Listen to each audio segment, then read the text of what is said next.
Hey everybody, welcome to another episode of Behind the Register.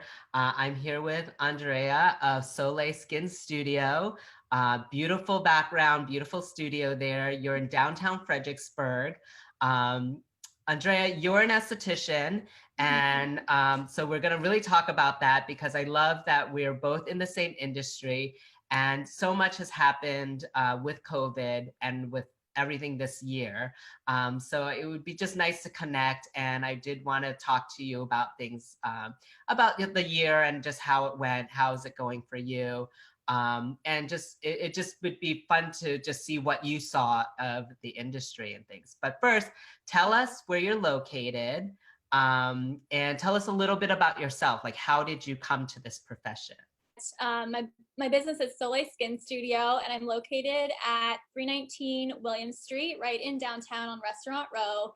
So it's a great location, right on the same block as Hyperion, so directly downtown. And I guess I can just go right in and talk about kind of how I started in this career field.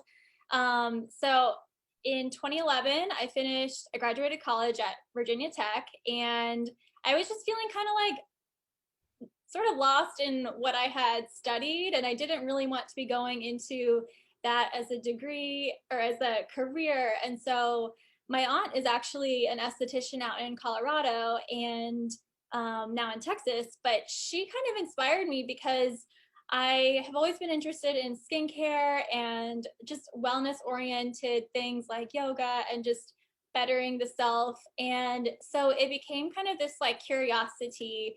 And I was like, well, as I'm applying for jobs, I'm going to go ahead and just go to aesthetics school and kind of like see if that's the right path. It was sort of this like intuitive sense of like, this is kind of your thing. And when I started off at the Aveda Institute in DC for my basic training, it was kind of just like love at first sight. Everything felt right.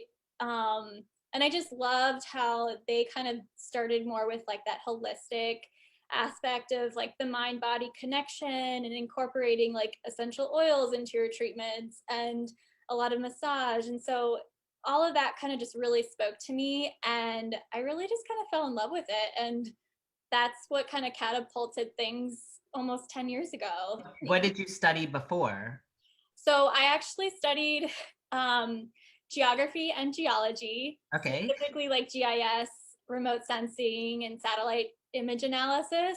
So a completely different world, but you'd be surprised how much connection you can get with some of the stuff I studied in geology, like the types of clays that are in like beauty products. And so and the minerals that are in beauty products. So there is definitely connections, but That's totally really different. interesting. I love that. Yeah. I'm also a Veda trained too. I went to Hey, Veda cool. in New York too. So I think Oh, that they awesome. really do offer a good foundation, but they also had a different take on facials. Like it wasn't just, chemicals. It was really natural and geared Yeah. towards mind-body connection. I love that. Yeah. So tell us, so how did you end up in Fredericksburg? So when I was in aesthetics school, I was approached by Priscilla, who owns Tulip Salon Spa. They're now located over by Wegmans. And she was kind of recruiting for her salon at that time. And um, I did an interview with her and really liked just continuing with the Aveda line. And that's kind of what I knew at that point. And I wanted to stick with something that was like a plant-based, natural line and had those kinds of values and mission. So I started working at Tulip in 2012 and stayed with them for about 5 years total. And Were you living somewhere else before, or were you in Fredericksburg so then? I was living in Manassas and commuting to Fredericksburg. Okay. So it was kind of a far commute at that point. But it was like that job was my passion. And so the commute didn't even bother me. That's awesome. But you're local here now. So Yes. you Now just, I'm local, I live right downtown. So it's like the perfect commute, easy. And it's just nice to be part of the community down here. Of course, yeah. So tell us about like what an esthetician does, because I'm sure a lot of people that are listening or watching, it's a very like misnomer, the name too, right? Mhm. Because aesthetics is just like beauty and outward appearance. Right. So then you're a technician of that, probably, right? It's just to break Yeah. down the word of it.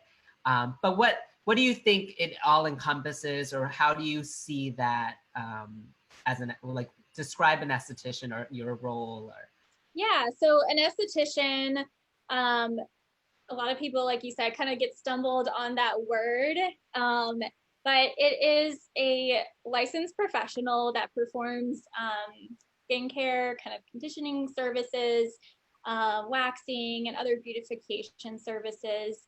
And while there's like a lot of different approaches to skincare, I feel like mine is a little bit more unique just in the sense that I'm taking into consideration all of the lifestyle factors, and that's what makes me more of a holistic esthetician.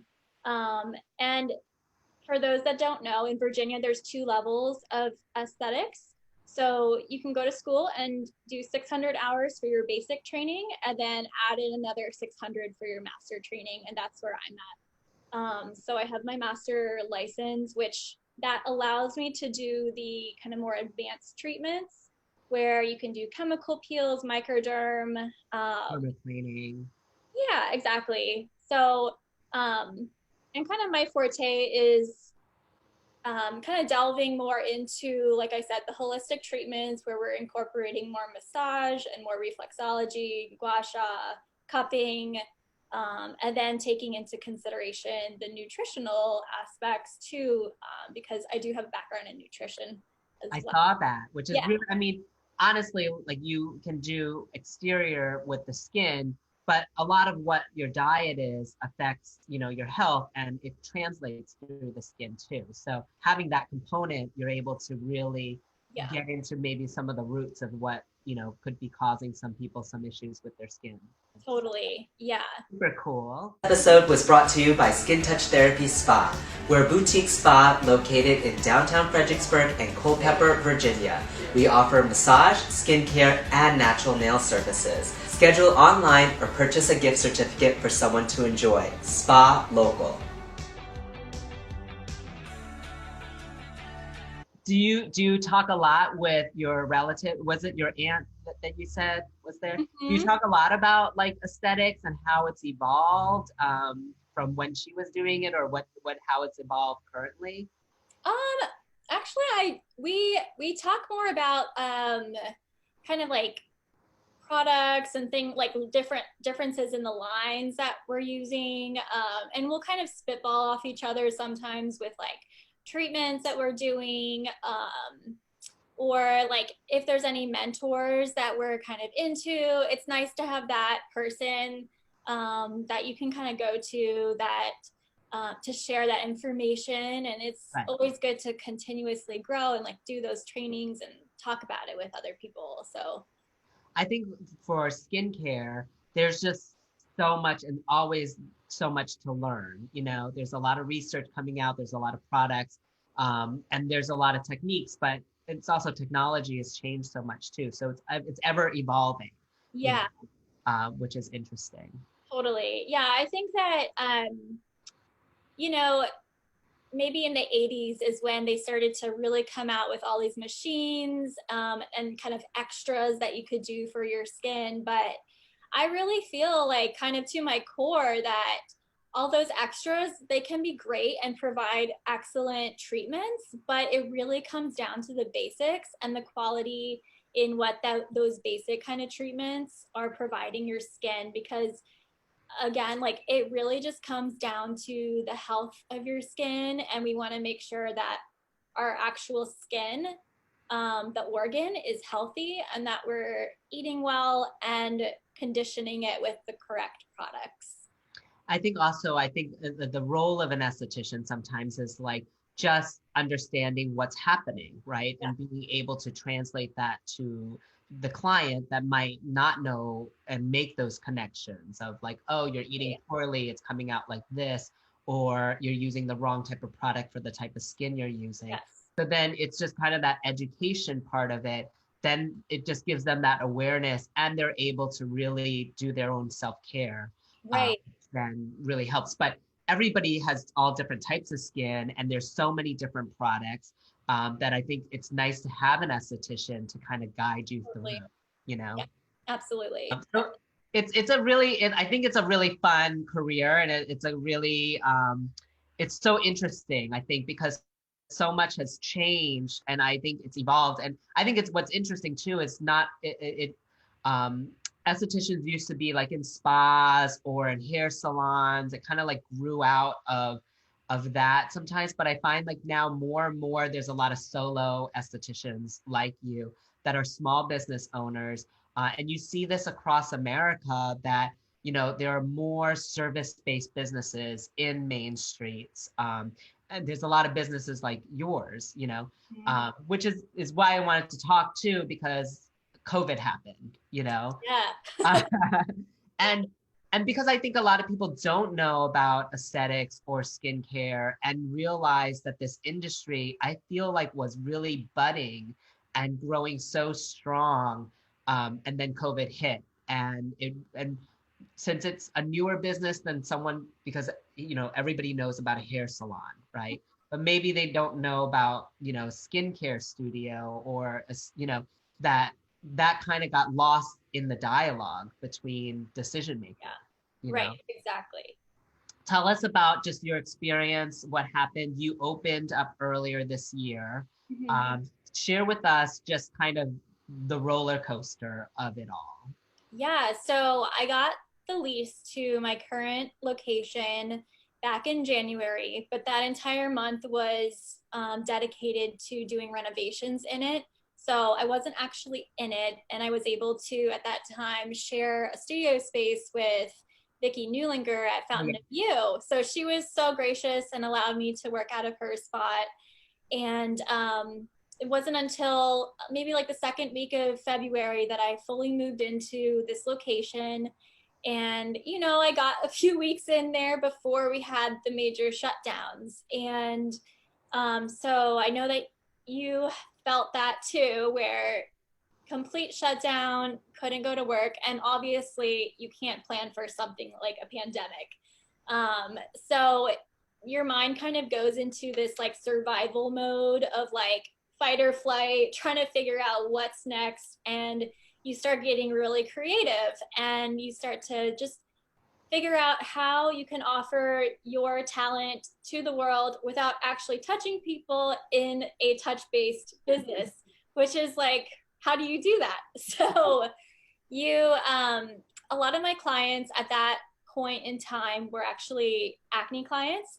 And I see my acne clients on like a 2 to 3 week basis. And we just started designing these custom kits. And that's kind of where the initial part of my services started to transform and pivot to be able to kind of keep up with what was going on. So I really just started doing like those customized facial kits, continuing with my current clients. I wasn't really taking any new clients on at that time because just didn't know what was going on and it was just a very chaotic time. So basically just kind of push more on the product end to keep up with all of those great services that we were doing before to maintain the integrity of the skin through such a kind of questionable time. So yeah, so we just started with those custom kits, which was And kind of the lifesaver.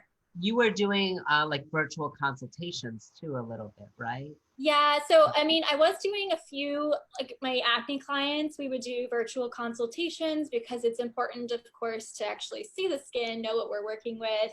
So there was a lot of just communication with my clients, like text based. So it became very personal, just shooting texts back and forth, like what's going on with your skin today, send me a picture. And so we kind of just like worked with things that way and like tweaked skin regimens that way. And I think it was really successful. And I think people really appreciate that kind of both customer service and just the personability of it all, of being able to just text your esthetician. You're like an esthetician on demand, versus having to go through like a larger business, and it's harder to get a custom treatment that way. They got a direct connection, Yeah. and also more personalized care, which I think is so crucial in service-based businesses because, for you, the skin is not just like a massage, right? It's more lifestyle based. Mm-hmm. So you have to kind of figure out like what they're doing and see if they're consistent or doing what they should be doing. It's almost like a personal trainer, if they really Yeah. want a goal, you're gonna have to give them a regimen, but also see if they're sticking to it too. Absolutely. And that's why, like, for a lot of my acne clients, for instance, we see them on a 2-week basis because it really is kind of like a HIIT workout, if you will. So you have to constantly be at it, and you're not going to do the same workout every day of your life. So you've always got to switch it up and make sure that it's working for them. I find that when you go into a facial, it's like giving your skin like a boost or like a deep clean, uh, Exactly. or like you're just giving it that workout. But, when you go back home, you have to eat right. You have to, take care of it too. You have to have your home care in order to sustain that boost with it. Totally. Yeah. So those facial treatments are really designed to just get rid of that extra dead skin and allow your products that you're using at home to work better because you've removed that top layer that you don't really need. And that just allows all of your products to sink in a little bit deeper, and you just see that instant glow in your skin. So it's definitely like a vital thing to me. I know that our lawmakers weren't feeling it that way, but through the COVID restrictions. So let's talk about that. When you close, it's interesting to when we're doing different interviews, just when people thought they were going to reopen, Yeah, because there were some people that just were like 3 weeks, yeah, and it was months. yeah, And I feel like an esthetician, and a lot of people might not know this, is that it was actually longer because there was more restrictions that maybe like a dentist didn't have. You had a mass restriction on your services for facials that then restricted a lot of just normal operating business. How long did you think you were going to be closed down for, you think? well, I remember watching the governor's talk on in March, and he announced that like March 23rd was going to be complete shutdown. And I want to say at that point it was like for what, 3-4 weeks or something. And so in my head, I'm like, okay, end of April, we'll open back up. Things are going to be normal again. And then it got pushed back. And then it got pushed back again. So it really wasn't until I believe late September is when we kind of all, like, these estheticians realized that we can be doing facial treatments with these mini masks. And so I had these mini masks made by Arc Interior, and she made these masks that just cover over the important parts of the nose and the mouth. And that at least allowed us to kind of treat the rest of the face and the neck and chest, and at least get people back into a little bit of normalcy. And I think people really appreciated that. But it wasn't until the beginning of this month, or November, Right. that we officially were allowed to have clients remove their mask and get a full treatment. So realistically, what that was like 7-8 months of shutdown. Right, which is it's very difficult to translate, especially like that's your bread and butter, Yeah. Mm-hmm. and the clients, and I know this, the clients would call and didn't want a mask, but we had to do it. We're mandated. We're licensed professionals. Yeah, We're following guidelines, absolutely. not only for sanitation, but of course for this. And they were like, well, we'll just come back when it's done. And we just didn't know when it would come back. Yep. Did you get that same kind of, I mean, and then there's a flip side where there are people dying to come back. They Yep. needed the service. If they knew about it, they knew the value of it. And I'm sure the little mini mask, they were graciously would take it just because Yeah.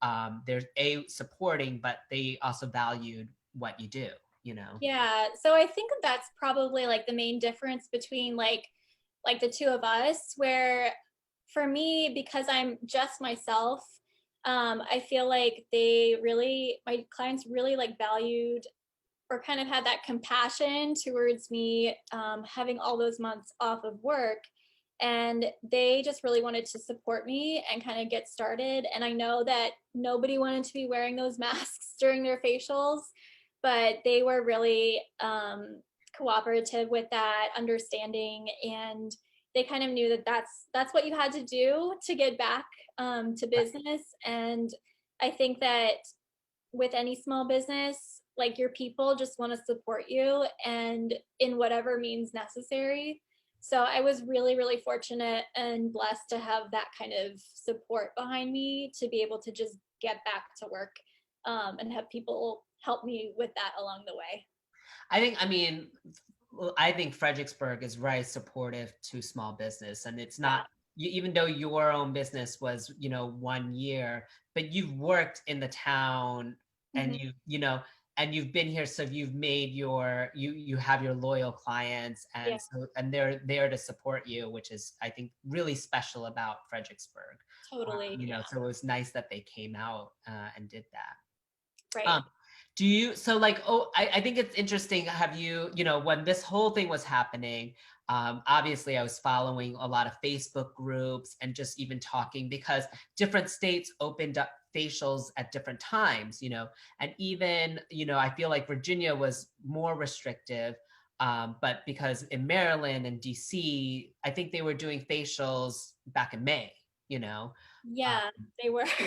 So it was like really, really hard, I think, to just see, and I I knew what was happening with, this is my community, like, all these other estheticians in the community, just to see that it was so difficult, and eventually the Virginia estheticians did come together to Mhm. kind of lobby Yeah. politicians more to open up some of the restrictions. They could see that other states, it wasn't causing this, COVID transmission Yeah. a little bit too. And there was ways to keep it more safe for things. Right, exactly. And I think like when it, because you and I, we operate businesses where it's a one-on-one setting, and we already have very strict sanitation protocols. And so I would say that like with respect to that, I feel like I didn't change that much regarding sanitation. I added in extra surfaces that I maybe wouldn't clean between every client. But now, everything's getting wiped down. And because it's that one on one setting, you're not having people walking through. It's not like a hair salon where you have people walking back and forth. It is a little bit more controlled in that sense. Right. And so I feel like I was glad that, like, the estheticians, like you said, were able to kind of rally together to be able to bring that to the attention of our lawmakers to allow us to open up, because we did have all those sanitation protocols to begin with. So, Yeah, I mean, it's so, you go through schooling, so much of that is how to not cross contaminate, not to transmit, skin, diseases and things like that. Is so much of that is that control. So we're like so hyper aware. Like I am yeah, super clean too. I'm like, you can't put that there, or like if you yeah, put it there, you gotta wash that. And yeah, so it was, so when this all happened, I was like, oh, we are ready. We are licensed people, and we know how to reduce that transmission to keep clients safe. yeah, Um, one thing I think that's really kind of an advantage or interesting is that, you're small, as so I feel like I'm small too, yeah, is that like when the clients come, it's not like they're in a room full of 30 people. They're not yeah, in a big spa where there's a large people gathering.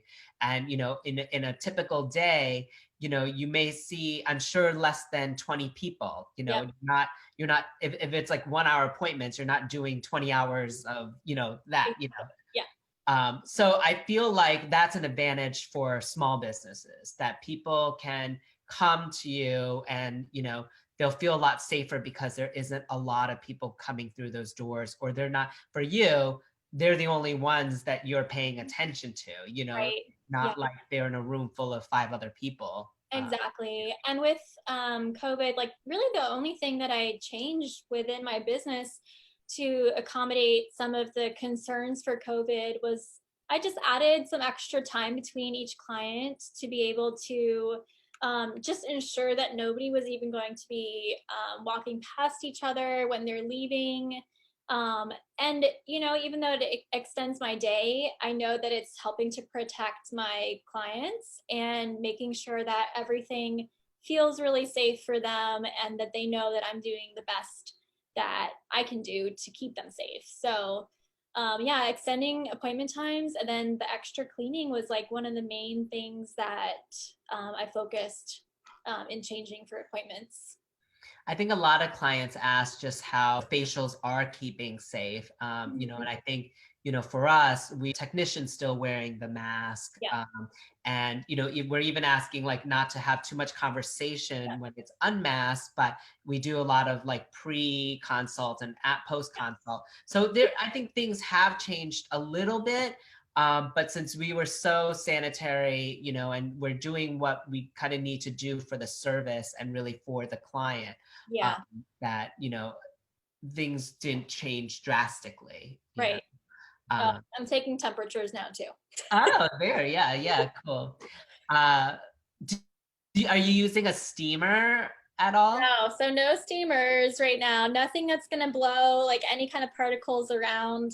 The only thing that's blowing air is my air purifier that's in the treatment room. So nothing that's gonna be like um, causing any little vapors to go out. I'm not using my hydrodermabrasion tools right now just because of the extra.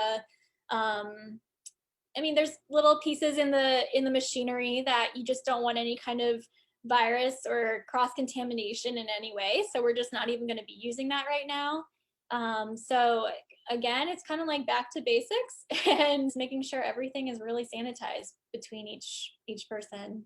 Yeah, so it has changed a little bit, but I'm sure the experience hasn't. I don't Yeah. think, Yeah. you know, we don't use the steamers, but we have hot towels to get Totally. the same Yeah. effect of opening up the pores and, Yeah. you know, with keeping the skin open and refreshed and bringing Yeah. blood to the surface and things. Yeah. And I think that this year's been just so stressful for a lot of people that people are just so happy to be like on the bed, getting a massage, getting a facial, and they're just really happy to be there. And we just all need to do a little bit more TLC and self care right now. I think so too. I mean, more so than ever, I feel like, you know, people value our services Yeah. more, and people appreciate the attention, but Yeah. also having something for themselves. Yeah. You know, the mask, a lot of people wearing masks has affected their skin in different ways. So then they need help to adjust to that. So That mask thing. the mask knee, I know. Tell us a little bit about the brands that you carry and like why you picked the skincare brands. Yeah, so I chose my brands because I wanted something that was going to be, um, well, some of my concerns that I want to make sure is the efficacy of the product for the customer. I always want to make sure that it's going to be delivering those results. But I also really value products that are cruelty free and more on the plant based side and ones that have gone through enough testing, you know, to make sure that they're safe and that you're not going to have reactions from them, obviously. So one of my brands that I started carrying this year was cosmetics, and they're kind of more my kind of clinical line, so very results driven, but also really gentle for a lot of skin types.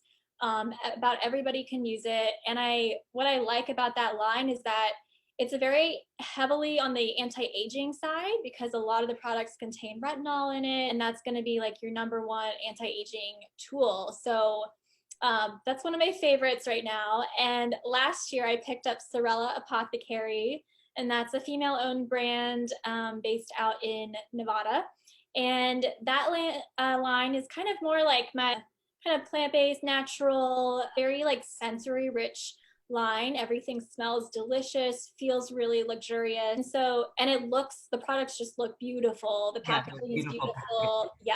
So kind of like all of that aesthetically together is like one of my, I just love how it looks and it feels.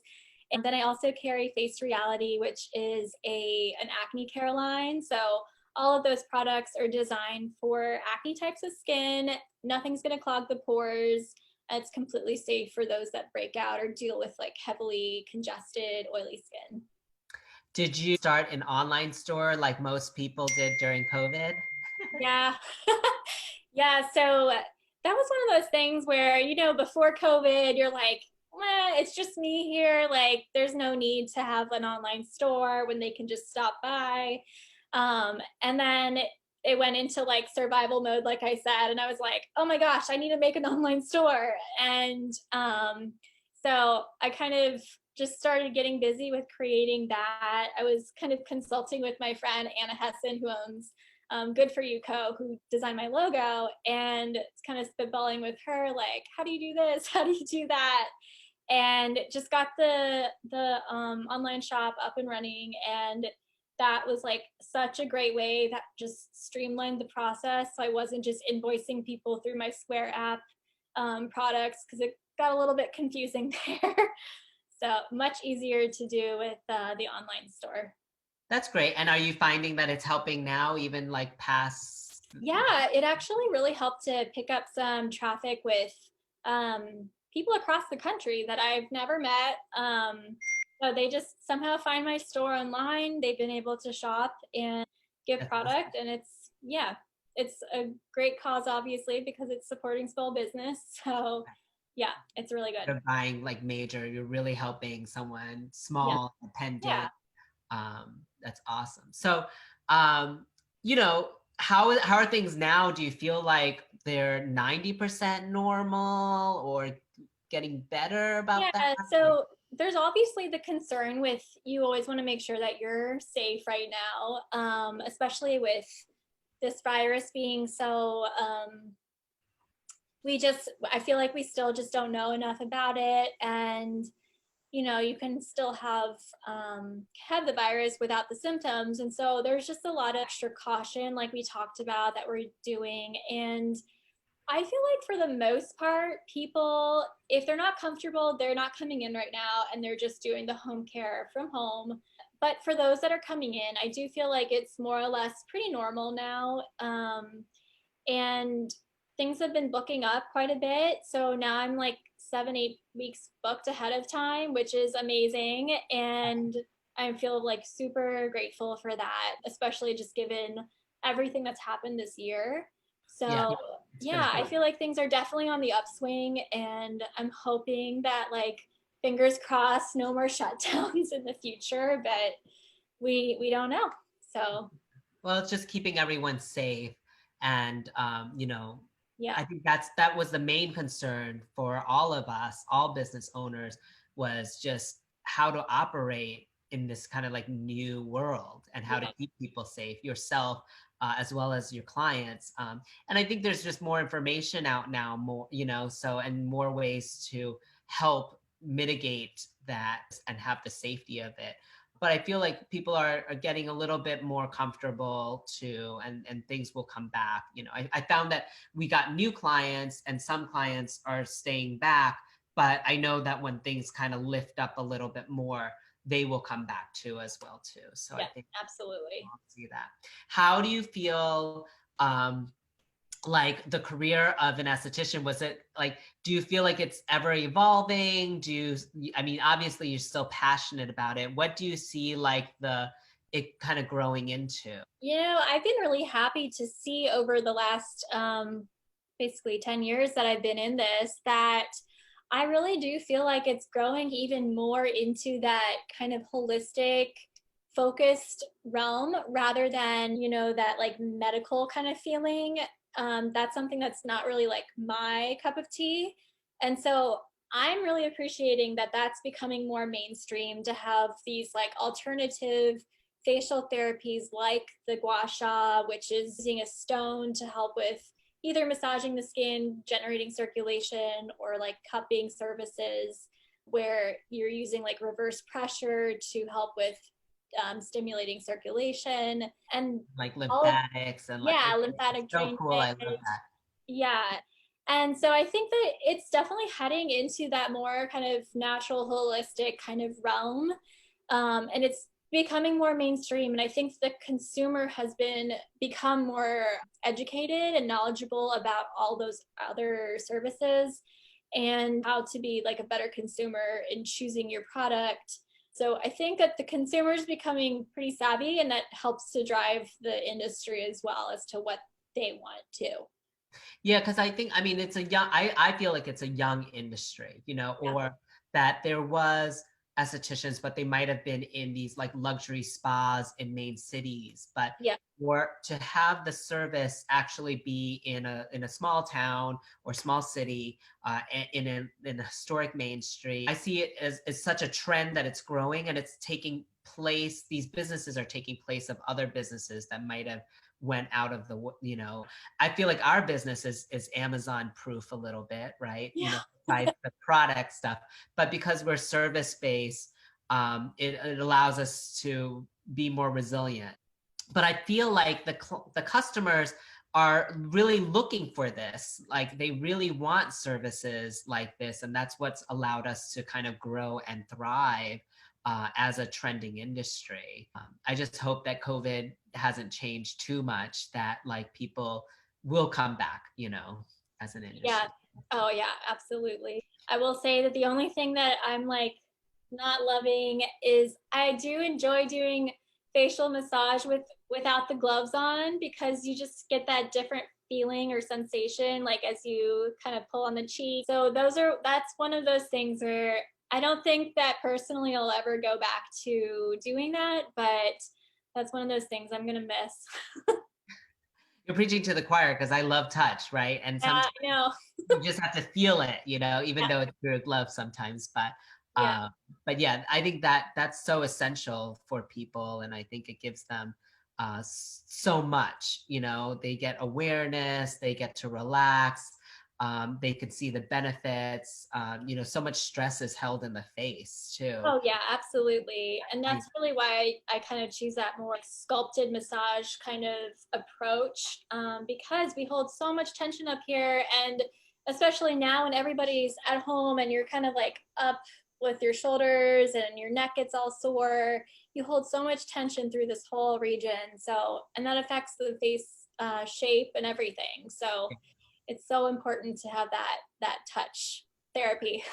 You find that people are coming in more because they're zooming and they're like, I'm seeing myself in the screen and I need, You know, I haven't really gotten that feedback yet, but I wouldn't be surprised if that becomes a thing. I'm sure. People are more hyper conscious of it because that's like the only thing people are seeing at this Right? point. Absolutely. What are your business hours? You're not there 7 days a week, are you? I feel like I am. No, so I'm here Monday through Wednesday full time, and then I am here part time Thursdays and Fridays. Cool. Any plans for the new year? Any other things you're gonna launch out? Um, there's definitely going to be some changes in services, and I'm hoping to expand the hours just a little bit on the weekdays. So we'll kind of suss that out as it goes. I'm sure there's a big demand for, weekend hours. I'm Yes, sure. definitely. I feel like as you worked in the industry for 10 years and you've always worked weekends, I'm kind of trying to phase out a little bit of that and just offer like 1 or 2 weekends each month. Oh, Because there's right. definitely, yeah, there's a few that just can't make it in during the week. Totally understandable. So just trying to be flexible for those individuals. But yeah, still Although getting hours. it's funny because I found like the patterns changed a little bit, maybe because some people are working from home more. I Mhm. find that my daytime hours are busier than and weekends are always popular, but I think more people are coming in the day than weekday evenings, possibly. I don't know if you've seen that change, but there has been some consumer behavior changes because of COVID. Yeah, Which, that's interesting. yeah. Yeah, I haven't seen that so much on my end. I usually am booked like 10 to 6:30, And I feel like my evening hours are always popular. I feel like that's always been something that's been kind of in demand, but I'll have to pay more attention and see if there's any other changes with that. I always like an evening one because it's like I your know. face is clean, then you Yeah, could just go home and you could have yeah. some tea and just relax, and then your skin's That's what I glowing. always say. Yes. I think booking like a 5 p.m. facial and you go home, you are totally in a Zen state and you just kind of glide home, like you said, get comfy and go to bed.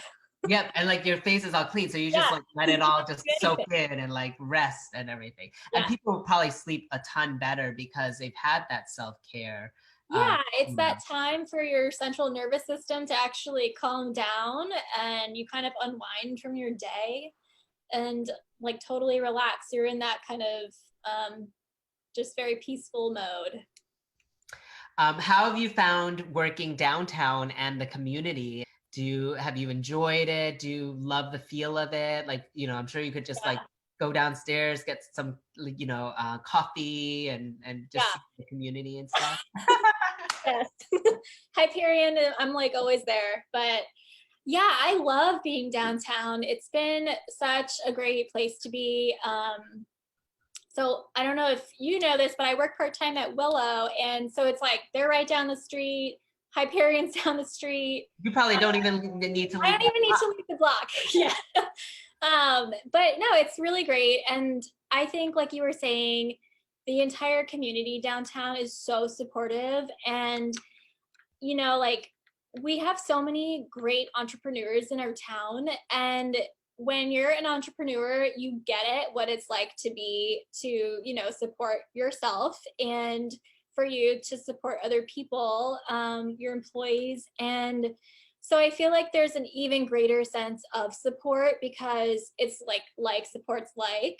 Right. And so I've been really, really happy with it. I definitely like it more than when I was working like up in Manassas in a more like office building kind of setting that was a little bit away from the downtown area. And I feel like there just wasn't as much like camaraderie and networking within that. So I I think feel like that's true. I mean, if you were in an office building, like you wouldn't have the type of marketing or collaboration. But I feel like this downtown, you can have that balance a little bit, and yep, everyone's in it together. I love that there's a lot of options. This downtown has multiple like wellness places and yeah, multiple yoga studios, multiple coffee shops, and that's all a good thing yeah, to have, because then it just someone can find something for everyone. totally. Yeah. um, And I think like it really helps to create more of an experience for your customer because, like they can come in for their service and then make a little day of it for themselves and like go shopping, go grab coffee, go grab lunch with a friend. And it just like, it's another way to just kind of give back to yourself too. yeah, yeah, and I think it just extends your time downtown, Yep. so you can really have a nice day of it too. So what's next on your forefront? Anything, if you can plan out like 2 to 3 years out, what would you like next for Soley Skin Studio? Well, I feel like things are good the way they are right now. I hope that again, no more shutdowns or anything. But something that I've always like wanted to just get into was just to expand the more health side of everything and kind of just get more into my nutrition, like coaching, and maybe get back to my roots in yoga teaching too. Oh, So cool. kind of like incorporating all of that into the little facial world that I have too. So yeah. It's nice. I think people keep asking me like what's next, and I'm like, after this year, I'm just gonna relax. Like I'm Yeah, not gonna do exactly. anything more because it was a lot this year just to rethink everything. Oh yeah, totally. I booked a trip to Iceland where my family lives and for next year and I'm just like ready to go hiking, relax with friends and family over there and yeah, be done with 2020. Yes, that's so awesome. Well, this is so fun because we've passed by a lot and we know a lot of common people, but we've never really had a sit down. Yeah. So I really appreciate the time and just kind of like reconnecting. And it's so interesting for me because it's just like you're in the biz. Yeah. And like, are we seeing the same thing? And it just was a really tough year, I think. Yeah. Uh, Yeah. Oh, it totally was. But no, I'm looking forward to my next nail service over at Skin+Touch, oh yeah. Jennifer. So it's Yeah, always like my little oasis to get over there.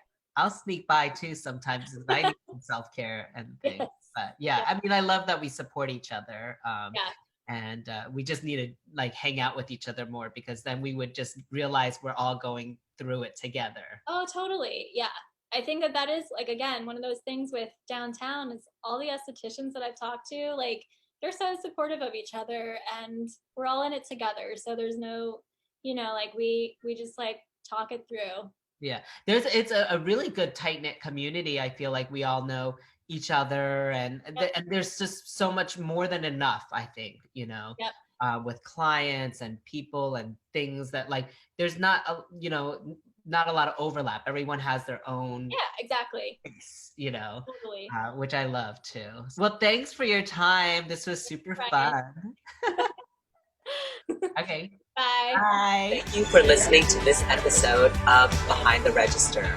I'm your host, Brian Lamb, and this episode was produced by Haley Harkins. Special thanks to Fredericksburg, Virginia Main Street for hosting our episodes. If you like what you've heard, support us, share, comment, and like us. We'll catch you next time on Behind the Register.